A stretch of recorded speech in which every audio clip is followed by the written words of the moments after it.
हम जानते हैं कि अब विंटर का समय शुरू हुआ है, इसलिए ऐसे ठंड में कभी कभी आना मुश्किल होता है। फिर भी धन्यवाद है आप सभी को, आपने समय निकाला है।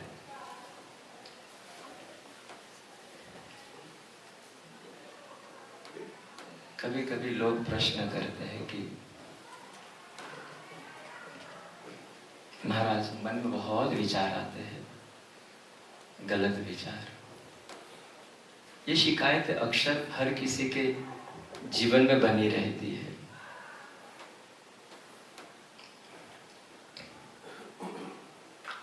एक सज्जन आए थे, कहने लगे महाराज बहुत नेगेटिव एनर्जी आ रही है, बहुत गलत विचार आ रहे हैं। मैंने कहा हमको भी आते हैं,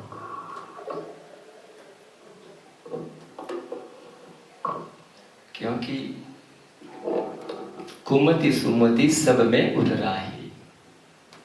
इस संसार में कोई ऐसा प्राणी नहीं जिसमें अच्छाई और बुराई ना हो।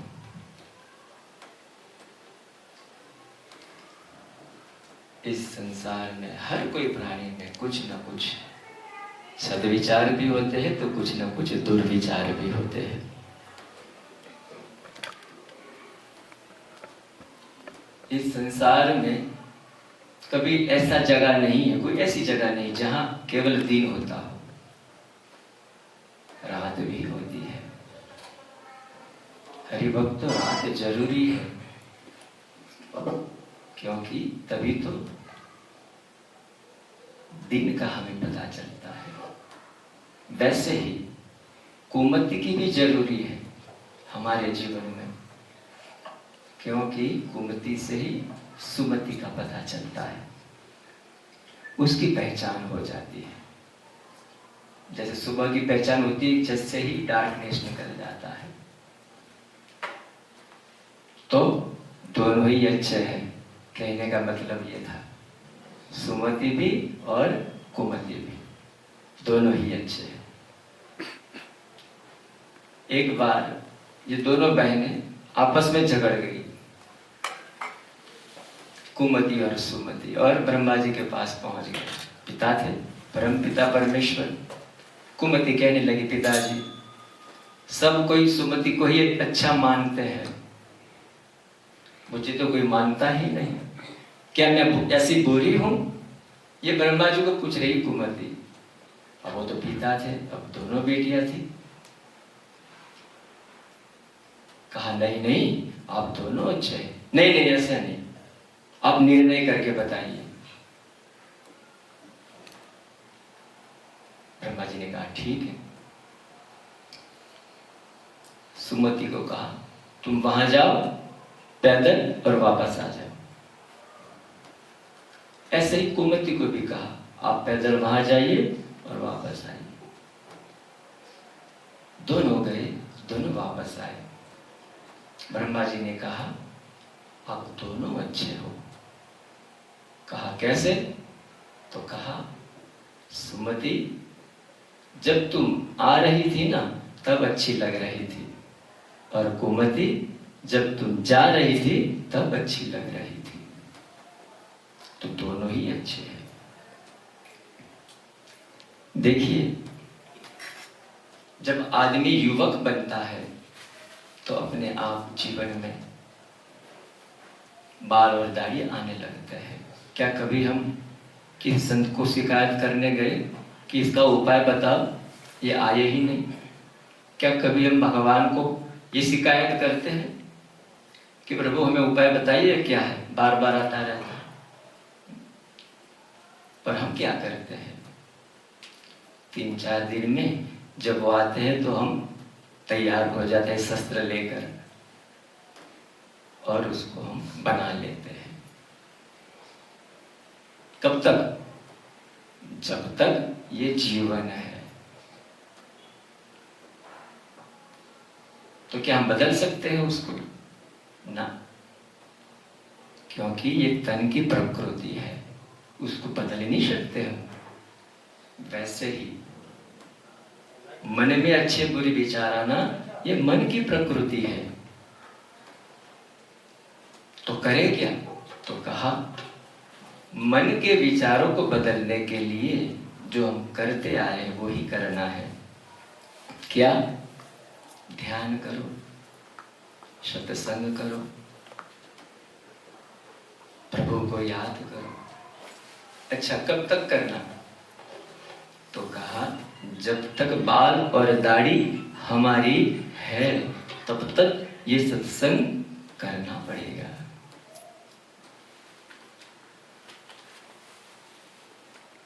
देखिए,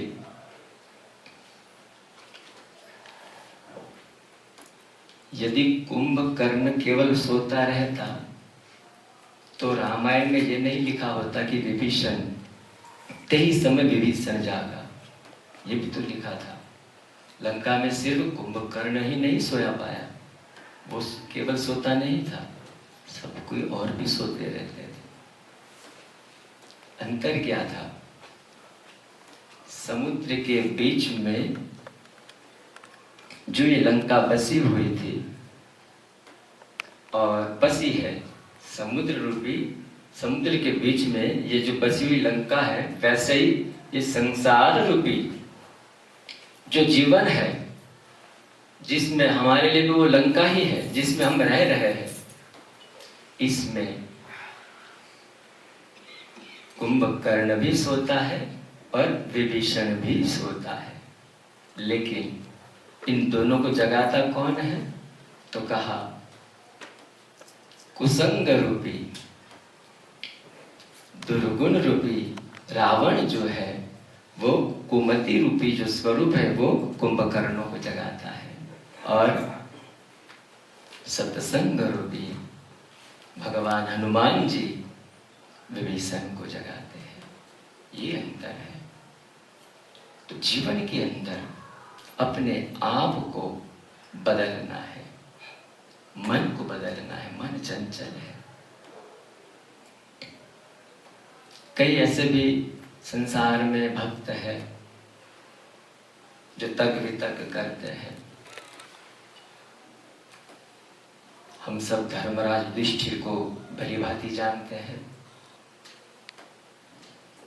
तो कहते हैं कि आप इसको धर्मराज कहते हो? तो बोले हाँ जी, हम धर्मराज कहते हैं युधिष्ठिर को ना, हम तो धार्मिक भी नहीं मानते।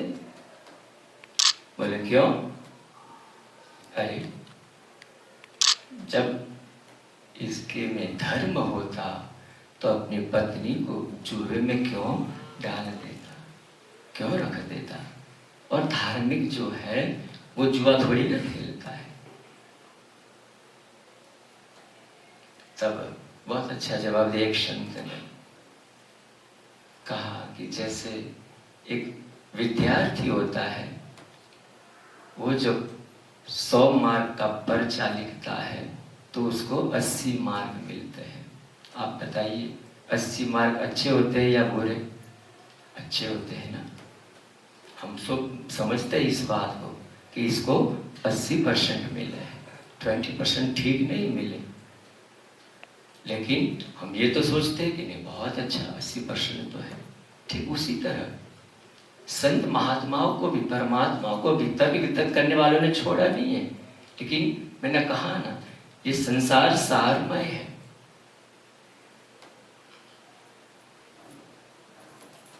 ज्ञानी की दृष्टि जो होती है संसार में सार को देखती है।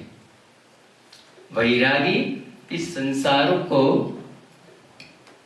आसार रूप में देखती है, और जो अज्ञानी है और जो वैरागी नहीं है वो संसार को संसार में देखते हैं, संसार ही देखते हैं वो। तो ये अंतर है ज्ञानी में, वैरागी में। जब तक जैसे अयोध्या की बात, रामायण की बात करते हैं, कई का इतना बढ़िया भवन था कई का, लेकिन वहां पर भी कुसंग रूपी, अज्ञान रूपी भी कह सकते हो, वहां पर मथुरा का भी वास था, और सत्संग रूपी, सुमति रूपी भरत का भी वास था। और सबसे बड़ी बात बताऊं, कई के भवन में सबसे ज्यादा तो राम जी रहते थे, मतलब परमात्मा भी वास करते थे। तो ये हमारा अयोध्या रूपी जो शरीर है, जिसमें एक हृदय है, इस शरीर रूपी हृदय में कुसंग रूपी, कुमति रूपी मंत्रा भी है, सत्संग रूपी, सुमति रूपी भारत भी है, और इसी शरीर में परम कृपालु दीन दयालु भगवान भी है। हरि भक्तों, जब तक भरत जी अयोध्या में थे तब तक मंत्रा सफल नहीं हो पाई थी, क्योंकि सुमति वहां थी, सत्संग वहां था। लेकिन जब अयोध्या छोड़ दिया भरत जी ने, ननिहाल चले गए, तब वो विजय प्राप्त हुई, तब उसकी इच्छा के अनुसार सब हुआ। तात्पर्य ये है कहने का, जब तक जीवन में सुमति रूपी सत्संग हमारे जीवन में होगा तो अपने आप कुमति रूपी कुसंग निकल जाएगा। इसलिए जब जब अवसर मिले, जब जब हमें समय मिले। अच्छा, सत्संग का अर्थ क्या है? सामान्य भाषा में तो मैं भी जानता हूँ, आप भी जानते हैं। सत्संग संस्कृत का शब्द है। सत्य यानी सत्य, संग यानी साथ, सत्य का साथ, ये सामान्य भाषा। आध्यात्मिक अर्थ क्या है? तो कहा परम सत्य, परमात्मा का संग, ये आध्यात्मिक अर्थ है। परम सत्य भगवान का संग। इस सत्संग में महापुरुष सद्गुरु का सानिध्य होता है, उनके ज्ञान का हमें फल प्राप्त होता है। हरि भक्तों, सत्संग एक ऐसा वृक्ष है जो अपने वास्तविक स्वरूप को दिखाता है। हम अपने शांत दिव्य वास्तविक स्वरूप को पहचानने में प्रयास करने लगते हैं। ये सत्संग है। सत्संग का लाभ, हमारी अज्ञानता दूर होती है, चर्चा विचारना का विषय है। हमारे जो भी धार्मिक ग्रंथ है उसको हमें पढ़ना है, उसको जानना है, और उसके द्वारा हमें अपने आप को समझना है, परमात्मा को जानना है, जगत को जानना है। ये सत्संग से प्राप्त होगा। हम सामर्थ्यवान बन जाएंगे, हमारे में जागरूकता आ जाती है सत्संग से। जब जब समय मिले, अवसर मिले, करते रहिएगा।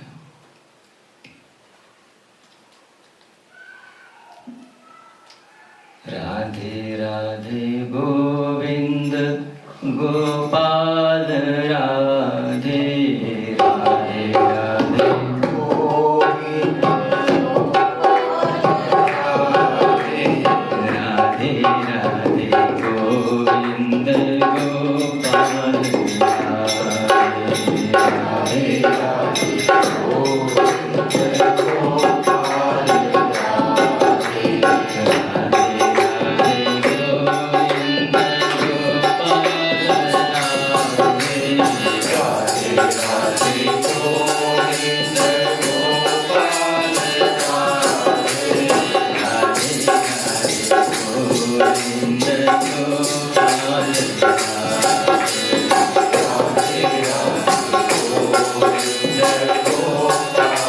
राधे,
कि साधु संत सन्यासी और ब्राह्मण ये जितने भी शरीर है, शायद आप जाने नहीं जाने, लेकिन केवल और केवल इस संसार के लिए ही समर्पित है। जब भी कोई ब्राह्मण देव, कोई संत देव आपके घर पर आता है महाराज, यदि आप उसको एक रोटी भी खिलाते हो ना, सच बता रहा हूं, वो रोटी खा के खुश नहीं होता है, वो आपके सभी संकट को, कष्ट को हर लेता है महाराज। उसके ध्यान से, उसके तप से, उसकी साधना से महाराज, उसकी साधना है।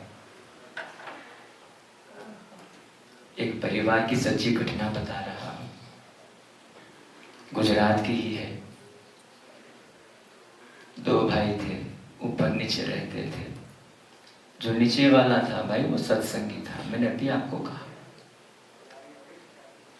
तो उनके वहां पर साधु संत आते रहते थे। देखो मैंने कहा ना कि संत भी हमारा भाव देखकर ही आते हैं, कि नहीं यहां जाऊंगा तो सत्संग की अच्छी अच्छी विचारणा होगी, चर्चा होगी। सच बताऊं, ऊपर वाला जो भाई था, कभी भी एक भी दिन वो नीचे वाले भाई के घर वो संत को मिलने नहीं आए। सोचता था अरे सब बकवास है, संत लोगों का क्या करना, ऐसे आते रहेंगे, कुछ ना कुछ जो है बातें बताते रहते हैं बस, और क्या काम है इनका। तो इनका बिल्कुल ही विचार अशुद्ध था।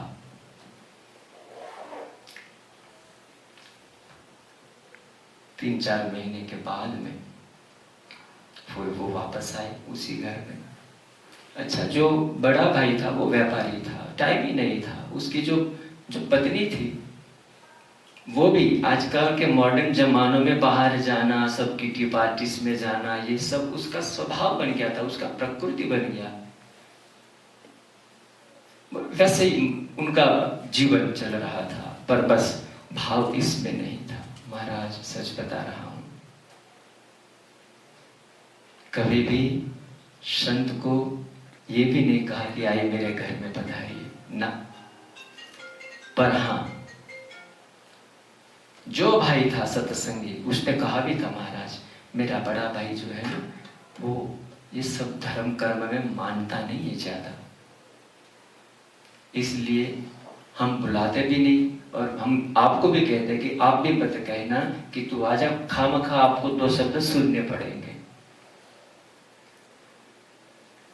दूसरे ही दिन, 3 दिन रुके इस बार, दूसरे दिन बिना पूछे वो ऊपर चला गया।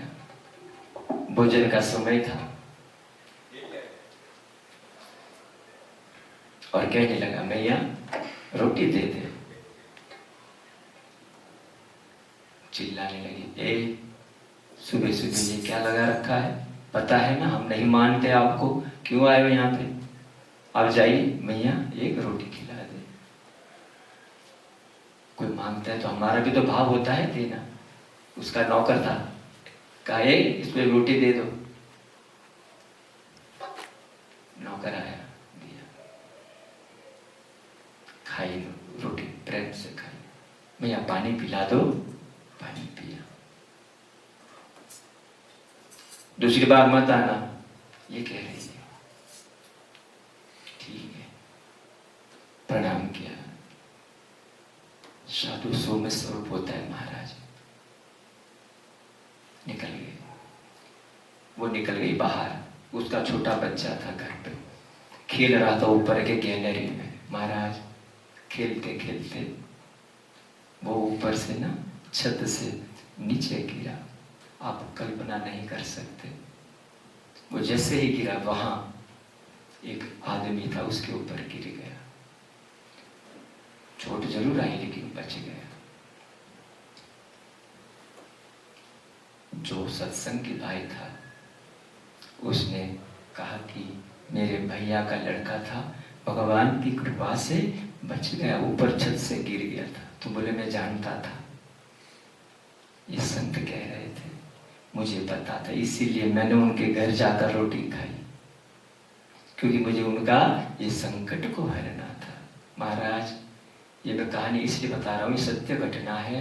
कि जब भी आपके जीवन में कोई साधु संत सन्यासी ब्राह्मण सामने से भी कुछ कहता है, कभी मना मत करना। शायद हो सकता है मेरे पाप को, आपके पाप को हरने के लिए ईश्वर आए हो।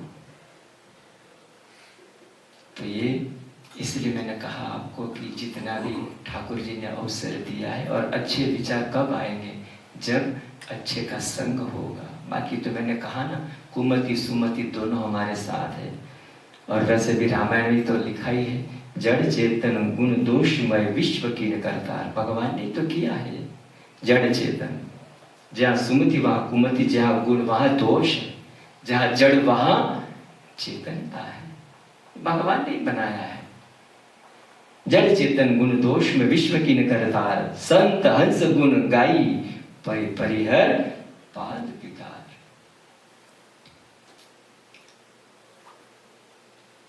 तो यही कहने का तात्पर्य है कि ये अवसर फिर नहीं मिलना। बस जितना हो सके थोड़ा सा समय, मैं ये नहीं कह रहा हूं निर्गुण भक्त बनिएगा। 4 प्रकार के भक्त मैं बार बार कहता हूं। निर्गुण भक्त का मतलब क्या होता है? कोई आशा नहीं, कोई अपेक्षा नहीं, कोई इच्छा नहीं, केवल और केवल भगवान प्रसन्न रहे या ना रहे, खुश रहे या ना रहे, मुझे नित्य उसके दर्शन करने हैं, नित्य मुझे उसका गुणगान गाना है। एक दिन सच बता रहा हूँ, ठाकुर जी खुद लेने आ जाएंगे। छोटा सा भजन है, आइए हम सब मिलकर गाते हैं। यह अवसर फिर नहीं मिलने का, सत्संग करो सत्संग करो। यह अवसर नहीं मिलने का, सत्संग करो सत्संग करो। यह अवसर फिर नहीं मिलने का, सत्संग करो सत्संग करो। यह अवसर फिर नहीं मिलने का, सत्संग करो सत्संग करो। ये जन्म नहीं फिर मिलने का, सत्संग करो सत्संग करो। ये जन्म नहीं मिलने का, सत्संग करो सत्संग करो। चाहे सारी दुनिया ठुकराए, चाहे धन संपत्ति सब लुट जाए, चाहे सारी दुनिया ठुकराए, चाहे धन संपत्ति सब लुट जाए, चाहे थाली लोटा बिक जाए, सत्संग करो सत्संग करो। चाहे थाली लोटा बिक जाए, सत्संग करो सत्संग करो। यह अवसर फिर नहीं मिलने का, सत्संग करो सत्संग करो। यह अवसर फिर नहीं मिलेगा, सत्संग करो सत्संग करो। चाहे तन में अधिक बीमारी हो, प्रतिकूल चले नर नारी हो। चाहे तन में अधिक बीमारी हो, प्रतिकूल चले नर नारी हो। मानो ना बात हमारी हो, सत्संग करो सत्संग करो। मानो ना बात हमारी हो, सत्संग करो सत्संग करो। मिलने का, सत्संग करो सत्संग करो। ये अवसर फिर न मिलेगा, सत्संग करो सत्संग करो। अपमान अचानक हो